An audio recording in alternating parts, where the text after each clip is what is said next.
sou a professora Alessandra Ramos. Iniciamos a aula de matemática de número 51. O tema de hoje é volume, nono ano. Você vai precisar de caneta, lápis, borracha, caderno ou folha para você realizar suas anotações, além da régua. Vou dar um tempinho para vocês separarem esse material.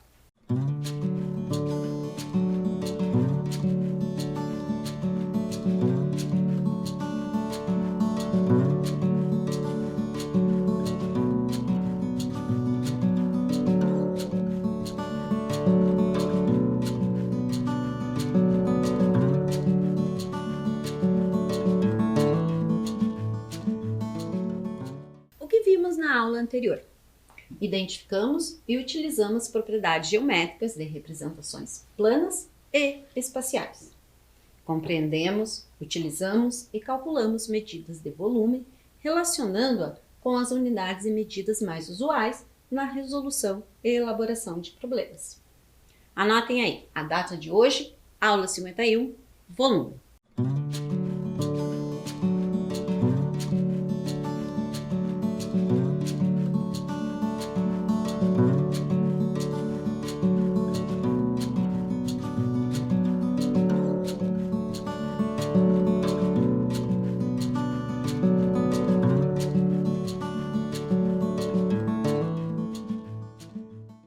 Objetivos da aula de hoje: identificar e utilizar as propriedades geométricas de representações planas e espaciais. Compreender, utilizar e calcular medidas de volume e capacidade, relacionando-as às unidades mais usuais na resolução e elaboração de problemas. Proposta 1. Trago para vocês aqui uma planificação de uma caixa de paralelepípedo. Sabendo que a área total desta planificação é 250 menos 12x centímetros quadrados, determine as dimensões e o volume desta caixa. Então, o que nós temos de informação? Além da área total desta planificação, ela está representada por uma expressão algébrica. Então, 250 menos 12x é uma expressão. Nós temos os dados de algumas arestas. Poxa, professor, mas onde que está a aresta? Pense que, neste caso, ela está planificada, mas quando ela está montada, eu tenho arestas. Então, planificada, ela se torna o lado. O lado do quê? Dos retângulos. Tá? O que nós temos aqui? 3 medidas, que na planificação correspondem aos lados desses retângulos. As medidas respectivas são x, 2x e x menos 2. Então, qual é o número de figuras que a gente tem? A gente tem 3 retângulos de tamanhos diferentes. Este retângulo se repete 2 vezes. Então, voltei demais aqui, 2 vezes. Este outro retângulo, 2 vezes. Esse aqui também. Mas qual é a área desses retângulos? Falou planificação, então falou área. Então, a área, como que a gente calcula? Não é base vezes altura do retângulo? Então, nós temos o quê? No primeira situação, nós temos o lado x menos 2, que multiplica x. Dessa multiplicação, resolvendo a distributiva, x que multiplica x e x que multiplica 2 negativo, nós obtemos a expressão x ao quadrado menos 2x. Na segunda, no segundo retângulo, o que nós temos? A base 2x que multiplica a minha altura x. Neste caso, 2x que multiplica x, eu tenho 2x ao quadrado. Por quê? Você tem 2 fatores x, ó, x ao quadrado. No outro retângulo, o que nós vamos ter? X menos 2 que multiplica 2x. Ah, mas você trocou a ordem. Lembra que eu falei que na multiplicação tem a propriedade comutativa, então eu posso comutar os fatores? Então foi o que eu fiz aqui. Me foi conveniente, porque eu queria distribuir, fazer a distributiva com 2x aos 2 elementos que eu tenho aqui, x menos 2. Daqui, fazendo a distributiva, nós temos 2x ao quadrado menos 4x. Então tá, mas o que são essas representações? Elas representam a área de cada um desses retângulos. Elas são expressões que estão representando essas áreas. Nós verificamos que a gente tem duas figuras iguais. Então, se eu tenho duas figuras iguais, eu vou ter que repetir essa expressão duas vezes, cada uma dessas expressões. Que valor nós chegamos? Nós chegamos a 2x ao quadrado menos 4x, a 4x ao quadrado e a 4x ao quadrado menos 8x. Dessa relação, nós não tínhamos a planificação total? Foi isso que eu fiz aqui. Eu calculei cada uma das áreas desses retângulos. Então, para ter a total, eu tenho que o que fazer com essas expressões? Somar elas. As três expressões obtidas. Para somar as três expressões obtidas, eu só posso somar aquilo que é semelhante. Então, percebam quantos x ao quadrado você tem. Você tem 2x ao quadrado, 4x ao quadrado e 4x ao quadrado. Daqui nós obtemos 10x ao quadrado. E o 4x? A gente tem 4x negativo, 8x negativo. Somando 8x negativo com 4x negativo, eu obtenho 12x negativo. Então, essa é uma expressão que representa a área total. Poxa, mas lá no início do exercício você não tinha falado outra? Aqui, ó. Você não tinha dado outra expressão? Tinha. Então, a partir do lado fornecido, a gente conseguiu uma relação de igualdade. Então, aquela expressão obtida a partir das partes, ela é igual a essa expressão. Então, podemos igualar as expressões, uma relação de igualdade. Então, a área total, que foi dada no enunciado, a área total obtida a partir das partes, eu posso igualar. Igualando, o que a gente obtém? Percebam que aqui eu tenho 12x negativo no primeiro membro e 12x negativo no segundo membro. Eu posso fazer a operação inversa, daqui para cá ou daqui para lá. O que vai acontecer com esses termos? Eles vão se anular, porque eles têm que manter essa igualdade. Outra forma de você pensar é o seguinte, tem que manter a igualdade. Esse termo não é igual a esse, então eu posso tirar de ambos os membros. Então, a minha igualdade agora falta comparar 250 com 10x ao quadrado. Isolando a incógnita. É uma equação do segundo grau? Sim. Ah, então vamos aplicar a básica. É uma equação do segundo grau incompleta, onde o meu coeficiente b é zero. Quando eu tenho uma equação do segundo grau incompleta, com b igual a zero, eu posso isolar a incógnita. Então, isolando a incógnita, 10 que está multiplicando, operação inversa, dividindo. 250 dividido por 10 é 25. Quantas vezes 10 cabe no 250? 25. Poxa, mas da onde apareceu essa raiz? Lembra de isolar a incógnita? Eu não tinha x ao quadrado?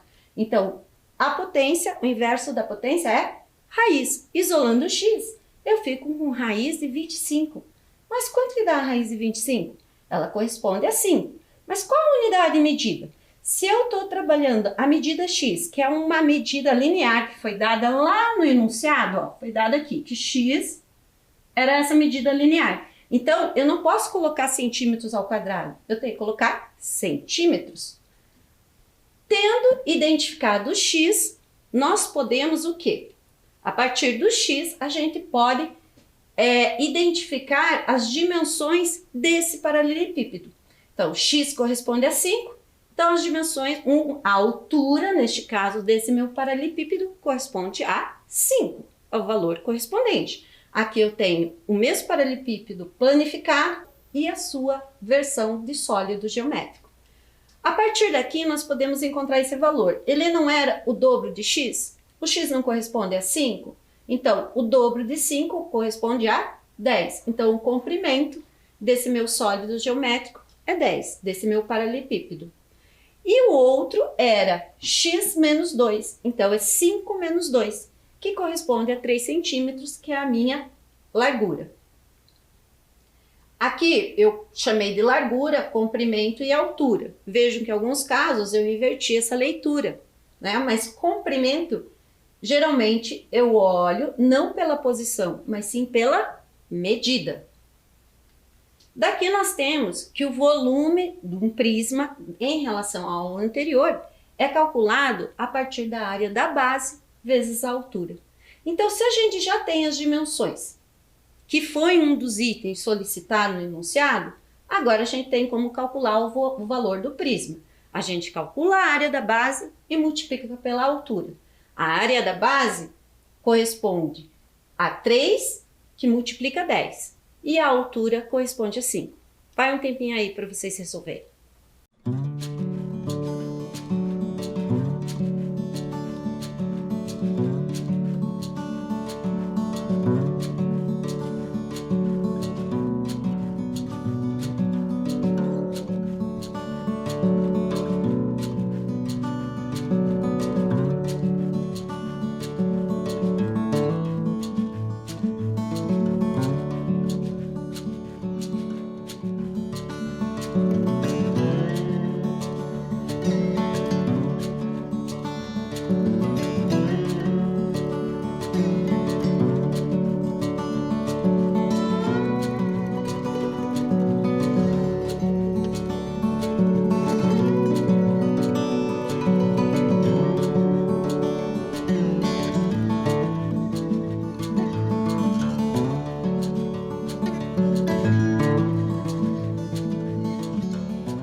Eu espero que vocês tenham conseguido resolver. Foi fácil, né? Foi moleza. Então lá, eu posso representar assim, a minha base sendo 10 vezes 3, que é a ideia inicial que eu dei para vocês, e minha altura 5. Tá, mas só assim você pode representar? Não, eu também tenho outra forma de representar. Eu posso pensar na face frontal. Na face frontal, eu teria o quê? Um retângulo de medidas quanto? 3 por 5. Então, eu poderia agrupar 3 vezes 5, face frontal. Quantas vezes essa face frontal se repetiria? Se repetiria em relação ao comprimento.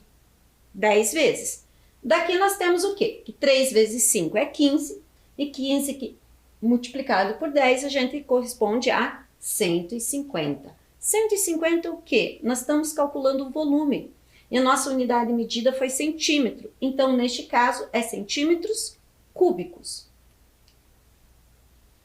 Então, devidamente identificados as dimensões desse paralelepípedo e o valor, o volume que ocupa esse prisma no espaço. Capacidade é a medida do volume de um reservatório ou recipiente. E para medir o volume, que pode ser acomodado dentro do recipiente, comparamos com uma unidade de volume pré-estabelecida. Então, percebam que eu peguei essa unidade de volume, repeti, correto? Só que, o que seria isso? Seria dentro. Como assim dentro? Seria como seria a possibilidade de acomodar essas unidades e medidas de volume pré-estabelecido dentro deste sólido. Neste caso, um recipiente, né? Pense rápido. Então, nesse momento, podemos concluir que capacidade é igual a volume? Vai um tempinho aí para vocês.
Se volume é igual à capacidade, o deslocamento de água ao introduzir o corpo sólido na jarra medidora deve ser o mesmo que a capacidade indicada na embalagem. Será que isso ocorre nesta situação apresentada? Observe que a minha embalagem, o volume identificado na embalagem de perfume, nesse caso que eu utilizei, desse sólido, desse corpo, é 50 mililitros. A jarra medidora, eu utilizei uma medida 350 mililitros.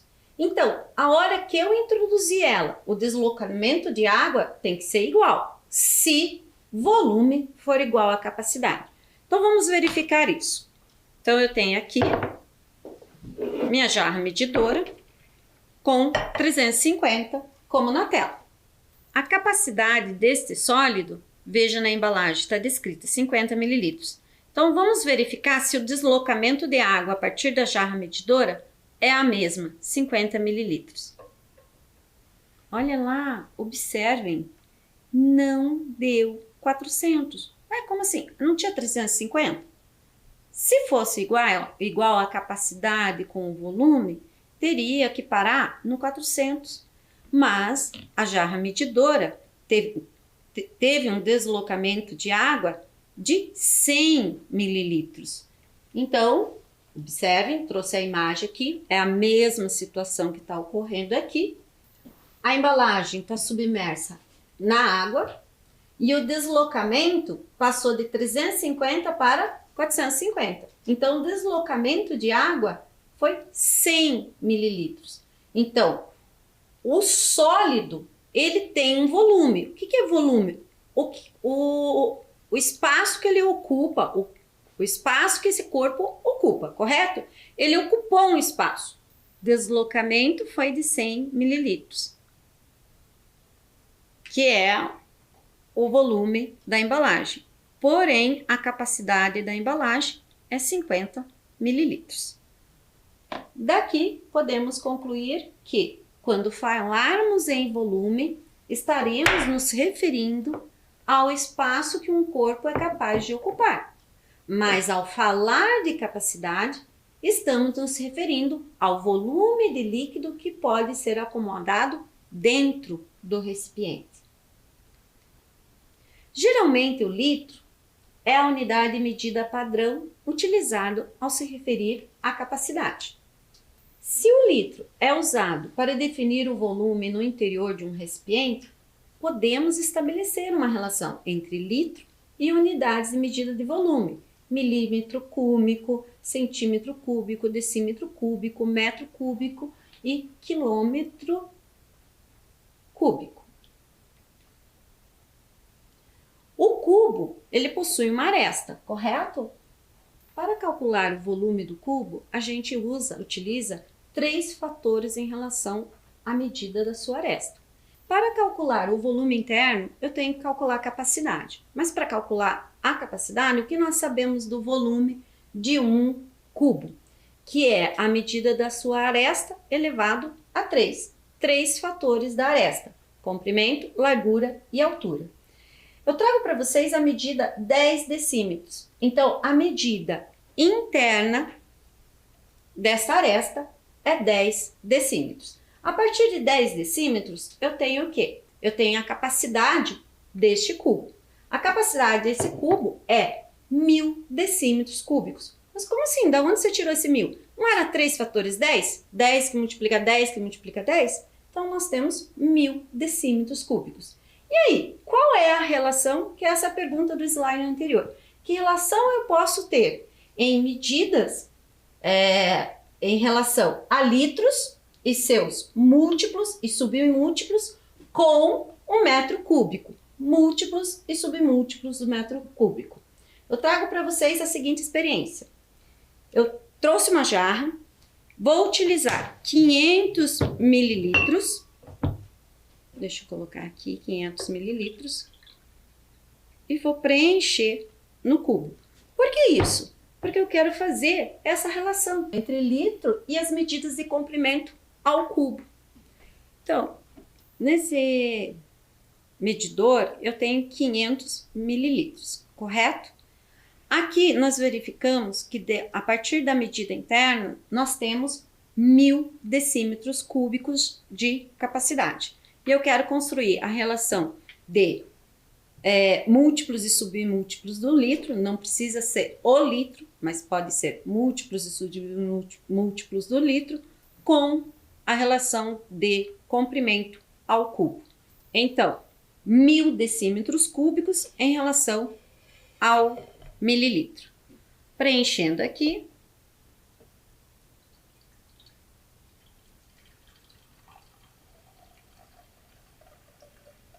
O que eu estou preenchendo? A capacidade deste cubo, que mede 1000 decímetros cúbicos.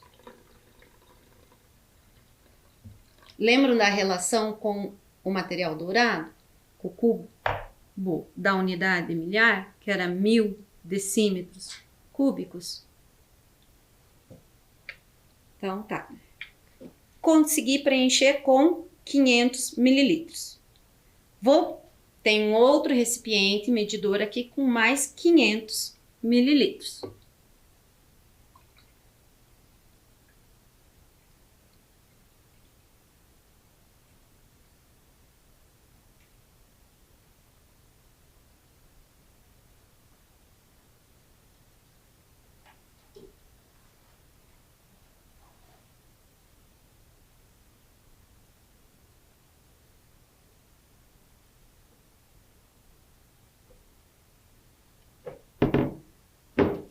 Daqui a gente observa o seguinte, eu usei 500 mililitros marcados no recipiente, mais 500 mililitros em outro recipiente medidor. Daqui a gente preencheu um cubo. Mas de quanto? Qual era a capacidade desse cubo mesmo? 1000 decímetros cúbicos. Mas quanto que eu coloquei em relação ao litro dentro desse cubo? Observe, quanto que é 500 mililitros mais 500 mililitros? É 1000 mililitros, mas 1000 mililitros corresponde a 1 litro. Então, daqui, a gente tira essa seguinte relação, que 1 litro corresponde a 1000 decímetros cúbicos. Proposta 2. De forma intuitiva, fazendo uma estimativa, qual seria a capacidade do prisma de base quadrada apresentado? O que seria a capacidade? O volume interno desse recipiente. Será menor que 1 litro, igual a 1 litro ou maior que 1 litro? Lembre-se, 1 litro corresponde a 1000 decímetros cúbicos. Vai um tempinho aí para vocês.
A ideia é o quê? de forma intuitiva, estabelecer se é menor que 1 litro, igual a 1 litro ou maior que 1 litro. Então, aqui eu utilizei uma jarra medidora com 500 mililitros. Então, tá. Já coloquei esses 500 mililitros aqui. Para eu saber se é menor, igual ou maior, eu vou adicionar mais 500 mililitros. Porque a hora que eu adicionar mais 500 mililitros, eu vou ter 1 litro. Aí eu já vou conseguir verificar essa relação. Vamos lá, vamos adicionar. Achei um método mais fácil aqui de adicionar mais rápido. Então, lá já tinha 500 mililitros adicionado e agora eu estou adicionando mais 500 mililitros. Então, eu introduzi 1 litro nesse recipiente, na capacidade desse recipiente. Então, daqui a gente já pode tirar o quê? Percebam que já resta um espaço a ser ocupado dentro desse recipiente. Então, se resta um espaço para ser ocupado dentro deste recipiente, nós temos que a capacidade deste prisma de base quadrada é maior que 1 litro. Lembrando, 1 litro corresponde a 1000 decímetros cúbicos. Jogo rápido. É possível determinar a capacidade do prisma a partir das imagens fornecidas? Vai um tempinho aí para vocês. Antes desse tempinho, deixa eu destacar o numeral da jarra medidora. Então, nesta imagem, percebo que eu tenho um espaço, correto? E aqui eu destaquei que eu estou com uma jarra medidora com 200 mililitros. Percebam que na imagem seguinte, eu já ocupei esse espaço. Porém, eu não usei todo o líquido da jarra medidora. Ainda me sobrou 100 mililitros. Então, aí, é possível determinar a capacidade do prisma a partir das imagens fornecidas? Vai um tempinho aí para vocês.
A partir da imagem, você consegue identificar qual é a capacidade desse prisma de base quadrada? Então vamos lá, a gente já não tinha preenchido com 1 litro? O meu recipiente não estava com 200? O que sobrou no recipiente? 100. Então, quanto que foi utilizado para preencher essa capacidade restante? Foi preenchido com mais 100 mililitros. E nós já tínhamos 1000 mililitros. Então, nós temos 1100 mililitros.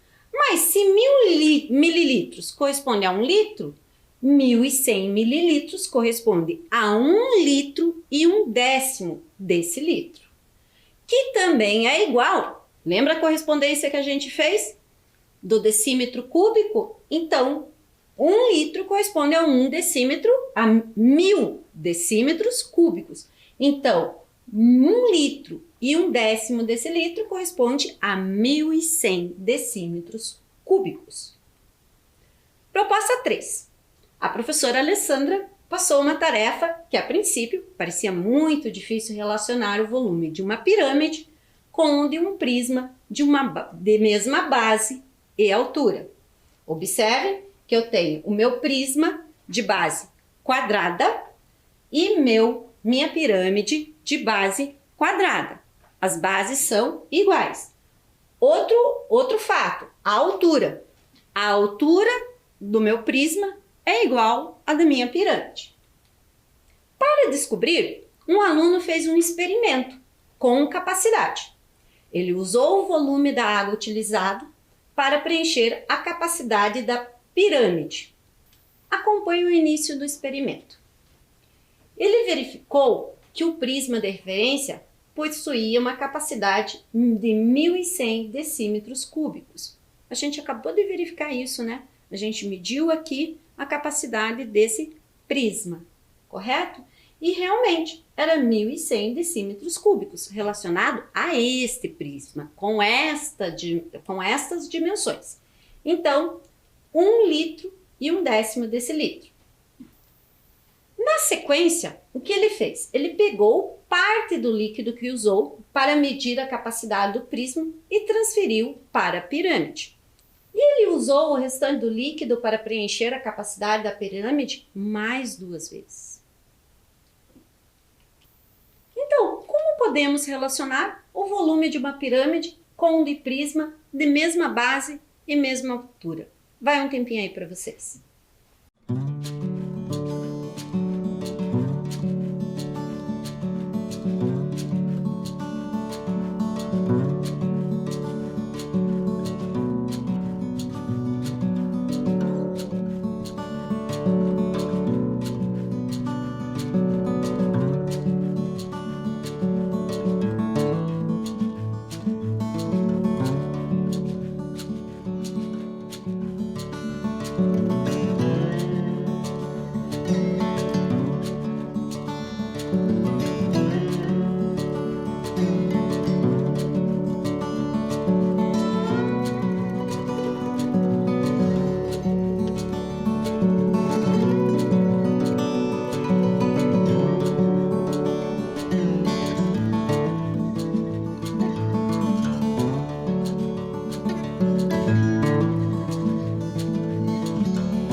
Para responder esse meu questionamento, eu vou voltar na tela anterior.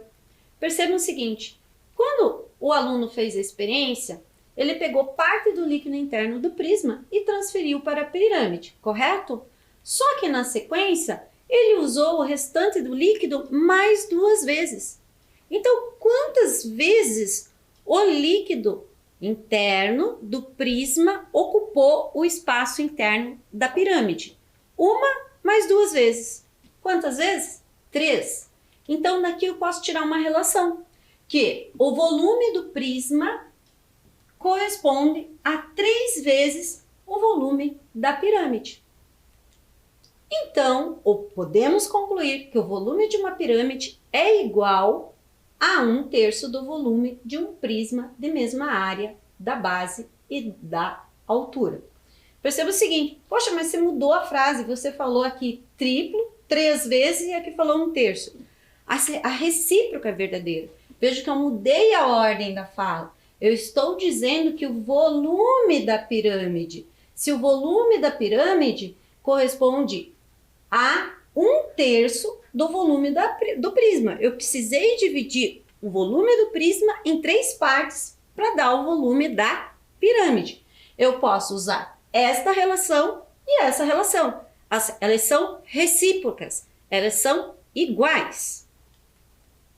Então, a partir daí, eu trago para vocês a proposta. Se uma pirâmide de base quadrada tem a altura de 13 centímetros e a sua base tem 2,5 centímetros de lado, qual é a medida do seu volume? Vai um tempinho aí para vocês.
calcular o volume, antes eu tenho que calcular a área da base. A base mede corresponde a 2,5 centímetros. Então, a área de uma base quadrada é 2,5 centímetros ao quadrado, correto?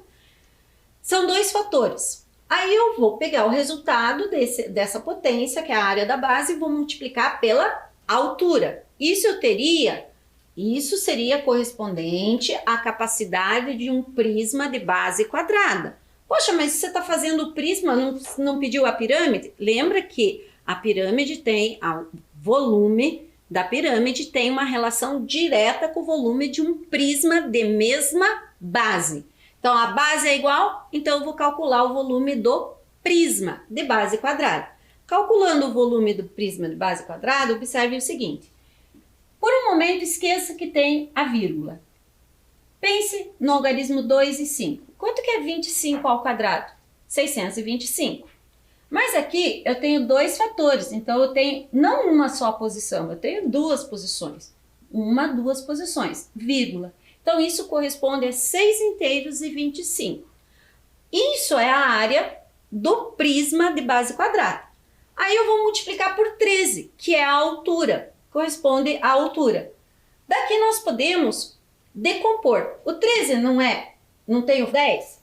Então, quanto que é 10 que multiplica 625? 6.250. Tá, mas o 13 também não tem o 3? Então, é 3 que multiplica 625. Eu tenho 1.875. Juntando os dois resultados, eu tenho 8.125. Peraí, você falou 8.125, mas aqui tem 81 inteiros? Então lá, vamos lembrar. Nós não tínhamos duas posições aqui, décimo e centésimo? Então eu tenho 8, 1, 2, 5, algarismos. Vou contar duas posições da direita para a esquerda. Duas posições, vírgula. Então, essa seria o quê? Seria a capacidade do meu prisma de base quadrada. Tá, mas eu quero a da pirâmide. E qual é a relação? A relação que a da pirâmide é 1/3 desse volume do prisma.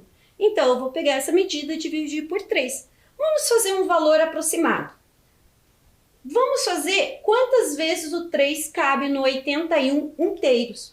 E aí, nós temos um valor aproximado que corresponde a 27. 27 é o quê? Nós estamos trabalhando com volume e a unidade medida é centímetros. Então, é 27 centímetros cúbicos. Mas o que significa isso? Lembra a unidade do material dourado, que era 1 centímetro cúbico? Então, significa que volume dessa pirâmide comporta 27 cubinhos daquele, que aquele corresponde a 1 centímetro cúbico. O que vimos hoje? Identificamos e utilizamos as propriedades geométricas de representações planas e espaciais. Compreendemos, utilizamos e calculamos medidas de volume e capacidade, relacionando-as com as unidades mais usuais na resolução e elaboração de problemas. Até a próxima aula.